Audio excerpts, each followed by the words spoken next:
A lot of you have been asking me what it takes to actually keep an octopus. I'm going to show you my tank. Obviously, you don't have to go so big or get the most expensive equipment, but the pieces are all the same. So the foundation of what you need is a tank and a stand. You also need a sump, which is another tank, basically a big plastic box that goes underneath your tank to hold all of the equipment. So the first piece of equipment you're gonna need is a protein skimmer. This is really important because it removes uneaten food, and just in case the octopus inks, the protein skimmer will be able to remove that, so it's not a danger to the octopus. I also recommend a media reactor. You don't have to get it. There's ways around using a media reactor, but this is the most efficient way to hold media and have the water go through it to filter the water. You also need a pump, and this pumps the water from the sump back up to the tank. And then you also need a container that holds fresh water that adds fresh water as the salt water evaporates back to what goes inside the actual tank.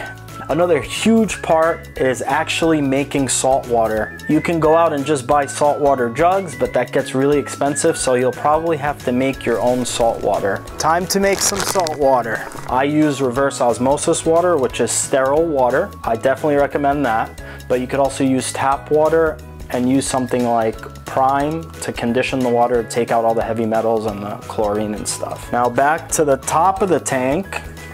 You obviously need lights. The octopus itself doesn't need any special strong lighting or anything. But if you are gonna keep coral, you definitely wanna get better lights. The most important thing is the lid that actually keeps the octopus in.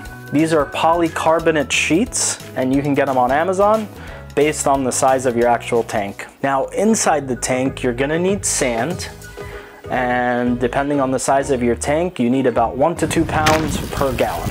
Rock is absolutely necessary in the tank because it's where the octopus makes caves and dens. And it's also important because it's where the beneficial bacteria that are actually filtering your tank are gonna live and populate. You can get dry manufactured rock, which they make in a store with some cement, some shells, a little bit of sand. Live rock is rock that is very similar to, or rock that came from the ocean. And this adds a lot of bacterial biodiversity into your tank, making your tank much healthier in the long run.